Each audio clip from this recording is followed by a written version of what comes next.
After discovering she's pregnant by her abusive boyfriend, a fallen away musician must decide between freeing herself or remaining a relic of her drive by southern town. Joining me for an exclusive conversation with some of the creators of the film A Song for Imogene, winner of the Best Narrative Feature at the 2024 Oxford Film Festival. Hi, I'm Erika Arlee, and I am the writer and director of the feature film A Song for Imogene. And I'm Kristi. I star in the movie. I play the role of Cheyenne, and I'm also the lead producer on the project. And Erika's producing partner at Honeyhead Films, which is our company. Yeah, so I looked up Honeyhead Films, and it's your partnership together to create a space for female filmmakers. That's correct. I'd love to hear more about that. It's a fun story. Yeah. The origin story. Yeah, we get asked that a lot. The funny hook of our origin story is that we met on Craigslist.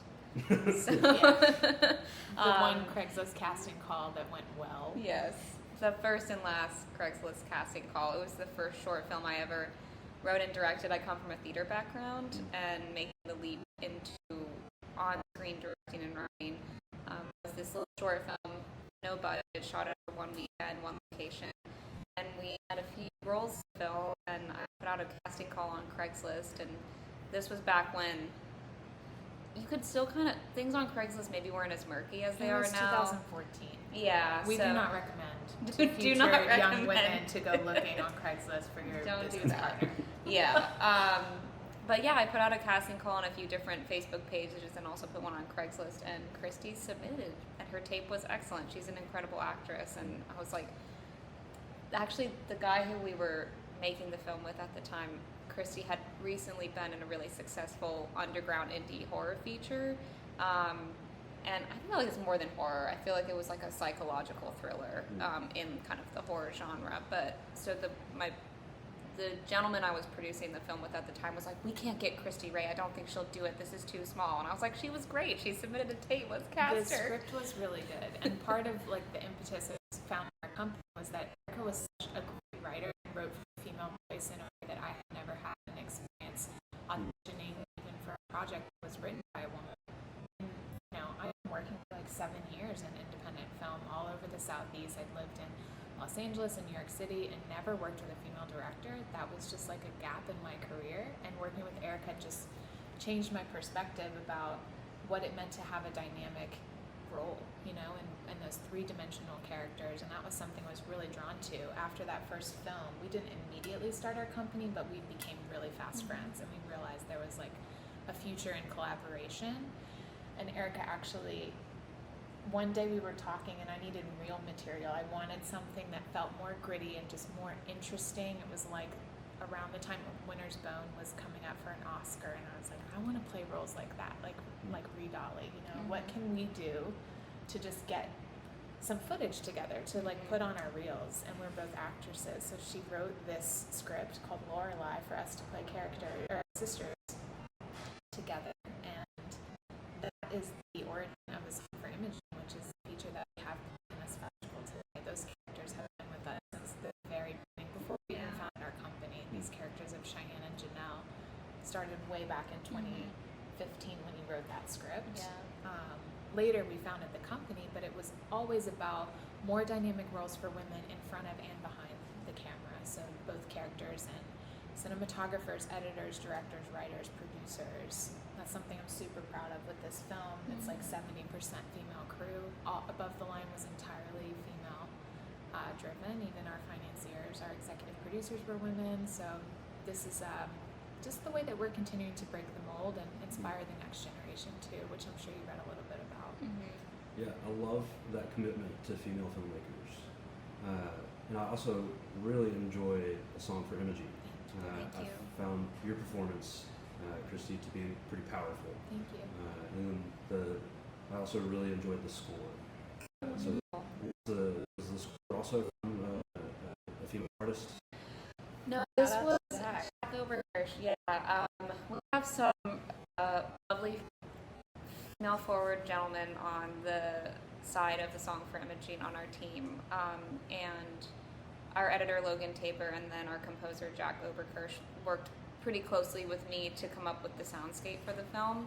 And actually the creation of the score was many years of a process. Jack reached out and was enthusiastic over Instagram, and we actually never met in person until the world premiere of the film. So after we had gone through post and everything, because he's in Colorado, in Denver.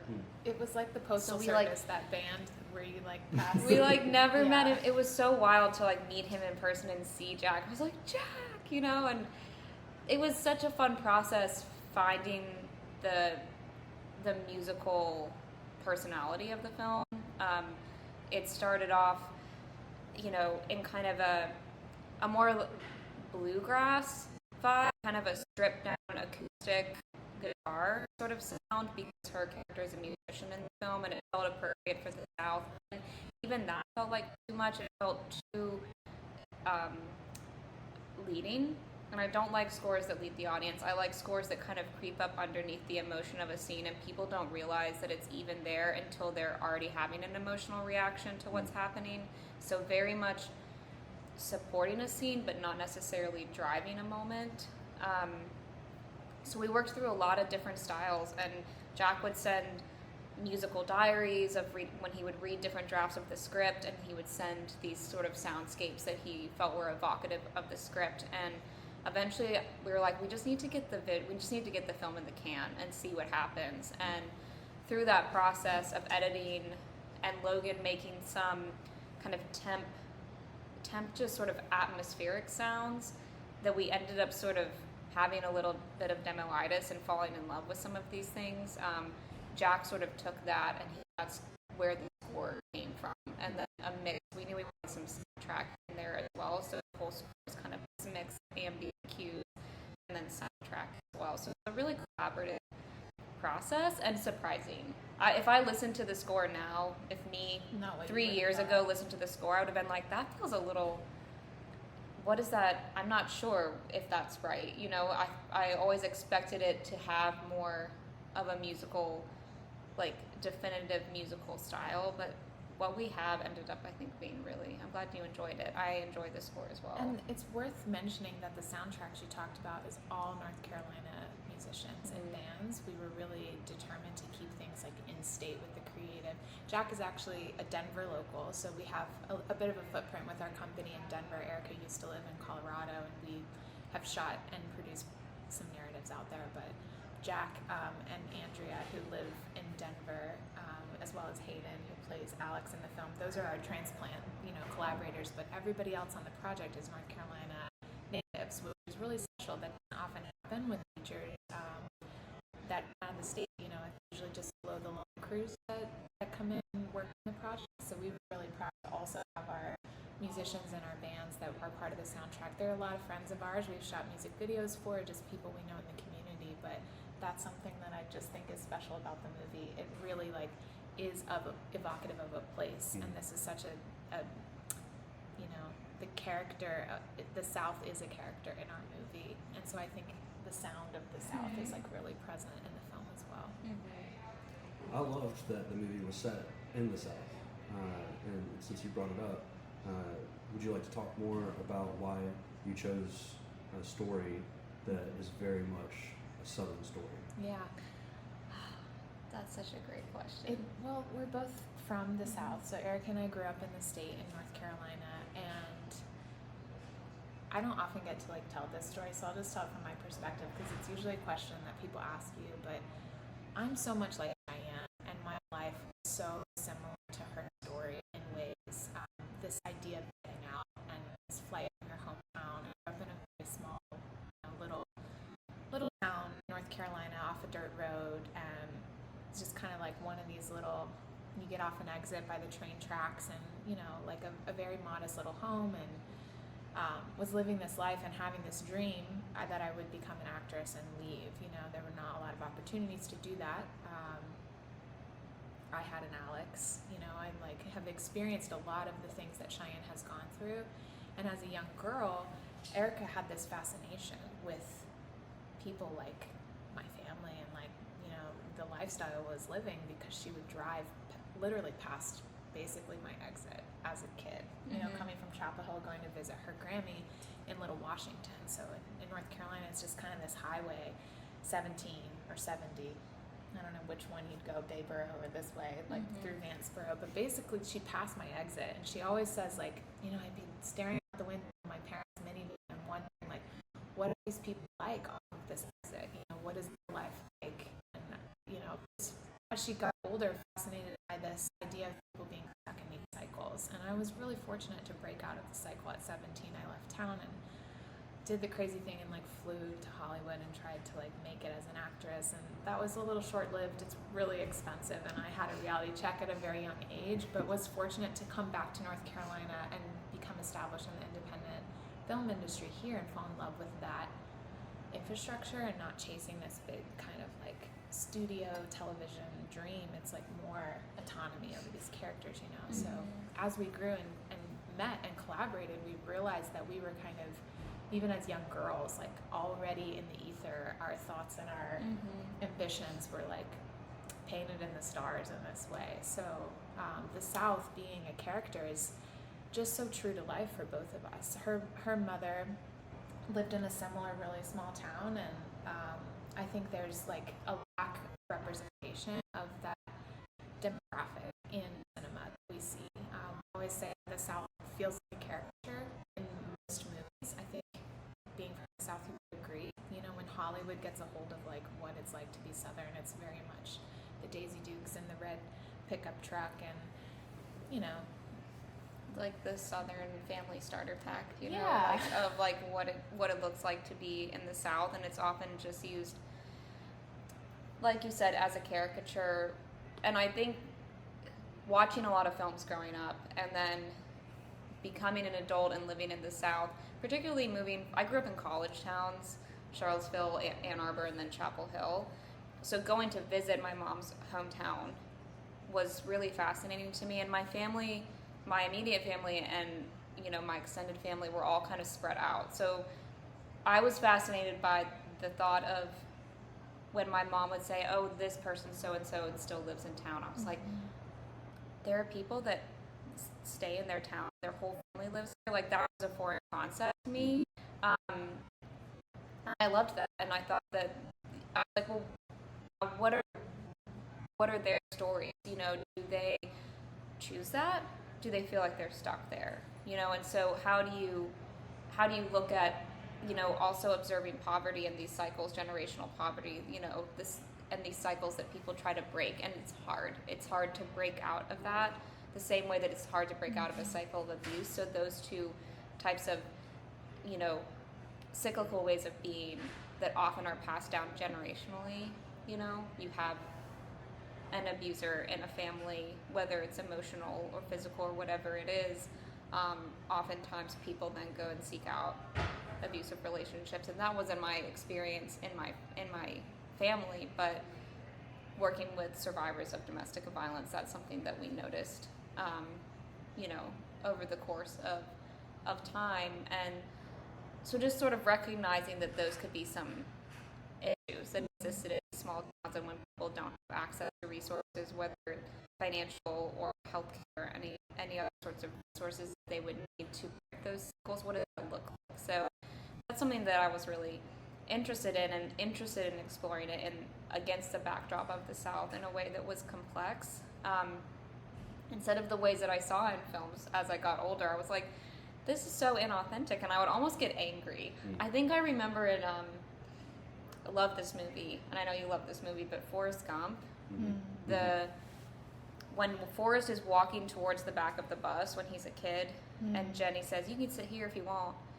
And I remember watching that with my family, and my mom was like, well, that was a real Southern accent, and all these other kids that they had cast from wherever, seats taken. And you're like, what is that? What is that thing? What is that sound coming out of your mouth? That's not a Southern accent. It's like sort of the ways that people come in and sort of try on the clothes of the South and try on an accent that's sort of meant to represent the entire Southeast, and usually it's sounding like something from Texas. It's kind of like, why are we missing the mark here? What can we do to try to help pull back the curtain and say, like, it's not just people like up in the hollers with snaggle teeth. That's like not who we are, you know, and we have interesting stories to tell, and we have a really interesting landscape, a diverse landscape, you know, of humans living here, and a rich history that should be on camera. And there's so many untold stories because forever it's just been kind of this like place, this sort of like caricature place that people use for like a cheap laugh sometimes. I think that the film does a really good job of not passing judgment on the characters too. I'm not sure if you felt that way, but Yeah, I was going to say, it felt like even though you are looking at people who are caught up in these cycles of poverty, cycles of abuse, it's still very empathetic. And you don't watch this and feel like these aren't human beings. right. And there's no what am I trying to say? It's like it's a sober look, right? At demographic that's often underrepresented on camera, but it creates what you said, empathy. It creates this. It breaks down this like facade and makes you realize that they have struggles you can now have a different perspective about, and that's what we've noticed with audiences. We played this in Rhode Island, in Providence, with some like men in their seersucker suits, you know, who had never taken a really intimate look at families like this. And afterwards, they came up to us after the screening and said, "This has really changed my perspective about privilege. I never thought about how hard it could be to get out. You know, I always looked at people like that who were stuck and thought, why don't they just leave? And now your film has changed my perspective." And that's, you know, part of the mission of the movie is like create empathy around people like that. I've lived that life, you know, I've like built a different story for myself, but my dad, who recently passed away, he never left town. You know, he was raised in that town, and he never really got out and traveled and chased his dream. It was just who he was, and I very well could have fallen into that pattern in my family, but I didn't have a mom from California who was like a little bit different, you know. But maybe if my dad had married like a North Carolinian, I wouldn't be where I am today in this way. I'm pretty fascinated with this idea of like Cheyenne's story and like hitting the road and figuring out who you really are and chasing that dream. You know, I'm not a musician in real life, but the acting and, you know, the musician storyline are really true to who I am. I love that. I'm curious, why did you choose the Oxford Film Festival? Yeah, Oxford was recommended to us. We have a few different folks who have been advising and helping us through the submission process to festivals, and so we have a huge slate of festivals that we were entertaining submitting to, decided to submit to. We have like a whole spreadsheet, and Oxford was one of the ones that was recommended to us as a place where you could find a lot of good connections with other filmmakers, and the hospitality was great, and just in general, it was a strong local festival, regional festival to attend. A good match with the Southern angle. I think specifically audiences in Mississippi. The characters in our film have spent time in the state of Mississippi. They've lived here, you know, for years of their life. Alex and Cheyenne, down in Biloxi or in Gulf, really. It's like, that's honestly like true to life and myself. And so when we're writing and developing this, it's like, write what you know. Let's just write what really happened. So the things that Cheyenne talks about in that scene about being in Mississippi with Alex, and you know, he was working on base. Like, I'm sure the guy who represents Alex is never going to listen to this podcast. Will tell you all those things really happened. You know, we really did drive out to the Grand Canyon, and we were wooed like in Gulfport, like living in this like motel. Like that was real. So it just felt like a good match. It was like maybe someone's going to watch that as a programmer and feel connected to this story, because it's like not set in Mississippi, but it acknowledges the state as a place. You know, it's just kind of like relevant to like the Southern angle. We've had really good success with screening in North Carolina and Georgia and places like that. I think the Southern audience really connects with what they see on camera, and they're feeling refreshed by it because they haven't had the opportunity to necessarily like see versions of themselves on camera, which is, you know, circles back to Honeyhead just in general. And we've really enjoyed the festival so far. I've the heard a lot of good things about hospitality has the been hospitality. awesome. Yeah, and you know, like we've only been here a day, but it feels like it's been a week, which is always a good sign. Yeah. I guess to wrap this up, what advice do you have for new or young filmmakers, especially women filmmakers? Yeah. A huge part of the mission of Honeyhead is workforce development. We have a camp called Shoot Like a Girl, which is a summer camp for young female filmmakers and aspiring filmmakers that specifically targets a high school demographic to prepare them to enter university or potentially just enter the workforce. We want to prepare them and give them the tools and confidence they need to pursue an interest or a career in film. So we are actively growing the workforce and the talent pool that we can pull from as a company. So I think that is such a big part of what we do because we care about young filmmakers, and we have a lot of young filmmakers who have just naturally been attracted to our company because of the ethos and I think just the mission of Honeyhead. So we often get asked for advice, and what we recommend. And I think for me, finding your tribe, finding the people, it can be really hard to go out on your own. A lot of folks sometimes come to us and say, well, I want to be a director, but I don't know anyone who can help make the film. I think that people don't necessarily realize how much of a collaborative process making a film is, and I know a lot of people get up and walk out of a film before all those credits roll, but all of those people were integral to making a film happen, down to, a production assistant. It's well, they did something that fed into this operation, and everyone is important and everyone deserves respect. So I think finding those people that are like-minded to you and continuing to grow that community around not just the work you create, but the work they create. It's about giving back and not being so narrow-minded as to think I want to be, the next Steven Spielberg. It's you have to broaden that scope and find people that, if you're a writer, maybe you find a director. If you're a director, maybe you find a cinematographer. We work really well together because of our equal individual strengths that kind of balance each other out for both Libras. So I think that's a big piece of advice I give people is go find your peers, go build a group, and if you don't know where to start, try making a project for free on the weekend. That's how we started. Yeah. That's how we met, and go create space and create work. If you're a writer or director, you have a strong producer mind, create that space for others to step in, and then you can build a community. It can be a choice in that way. You just have to wait for things to happen too. And I would say, follow up on that, bite off more than you need to right off the bat. Just get started. It can be really intimidating, overwhelming to think, how could I ever get to that point? If you're comparing yourself, having an imposter syndrome game where you're saying, I'll never be this or I'll never produce that, or how could I ever XYZ, just start where you're at and get out and shoot. What we did, we never thought when we were writing or producing Laura, which normally was a zero budget movie that turned into the feature song for Imogene, was 7 years ago. We never had the intention that this would be a proof of concept to make another proof of concept, to go out and finance a movie, to make a feature, to be at this festival. It wasn't like a pipeline where we had to follow these steps. We just go with the gut.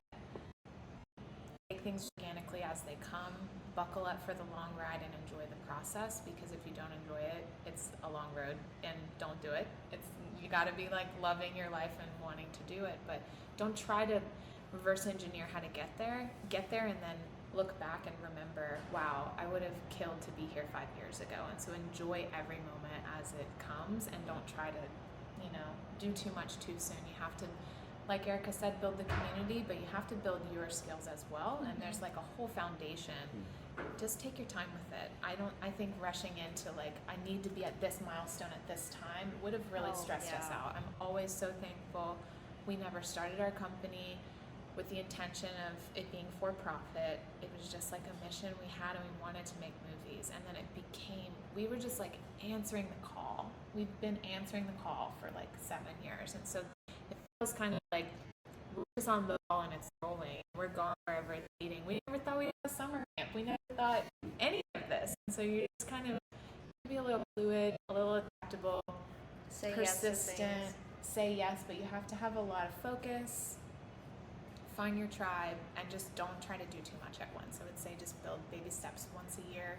You know, it's going to just keep getting better, but like take time to pause and pat yourself on the back. Literally, like we do this in our office. We pat each other and we pat ourselves. We're like, we're here. We've arrived and done this part of it. And you have to take time to celebrate those milestones, because filmmaking is not like every other career where you're going to like get a promotion and like it's like tangible. You know, you have to like wake yourself up and say, hey, I'm already here. I'm like doing this right now. And this is an accomplishment. You can't always have your eyes on like the bigger prize. Otherwise you feel just like you're constantly underwater and you're never catching up. So just encourage yourself and each other as the years go by, because they will, and you'll just keep being creative. And build your network. Your network is everything. That's what I tell young students, because if they're a lot of times students, especially film students, can have their head down, they're like in their studies, and they're like, once I get out of college, I'm gonna think about it. I'm gonna like have my diploma. It's like you have to start building your network very early on, because that's even if you're not interested in being a creative entrepreneur and having your own company like we were, if you want to get into that studio track and you want to kind of do a traditional climb the ladder route because you want to be a studio AD or you want to be a studio director, it's like your network is everything. It is the lifeblood of your career. So you have to go out and you have to like insert yourself into situations, you know, and internships and things, and like just like The most real have world the confidence to do that and Yeah. like gain some real world experience. That's like really, really, really important to taking the next step. And like Kristi said, shedding that imposter syndrome. And I always tell young people, I'm like, say yes to opportunities. Unless it doesn't feel safe, or you feel taken advantage of, or you're burning out and you're saying yes to too many things. But as long as none of those boxes are checked, as long as you feel safe, you're not burnt out, you know, then say yes.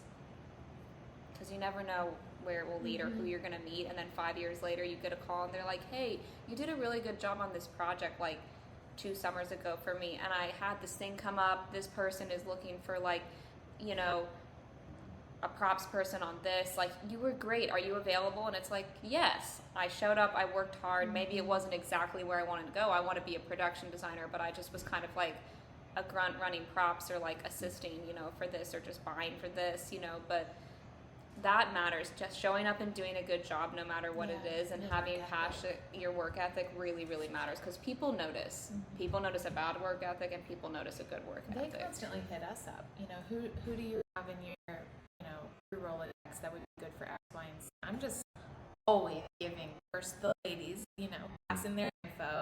People come to us, I need a gaffer and scripts. Like, here's a lady gaffer and 3 female grips. But, you know, here's the other people if they're not available. But, you know, it's like, it's showing up and doing a good job, because people, you want to be mentioned in those rooms where they're looking for, you know, crew or opportunities, and just being able to fill the gaps. But saying yes, I think we've been yes women.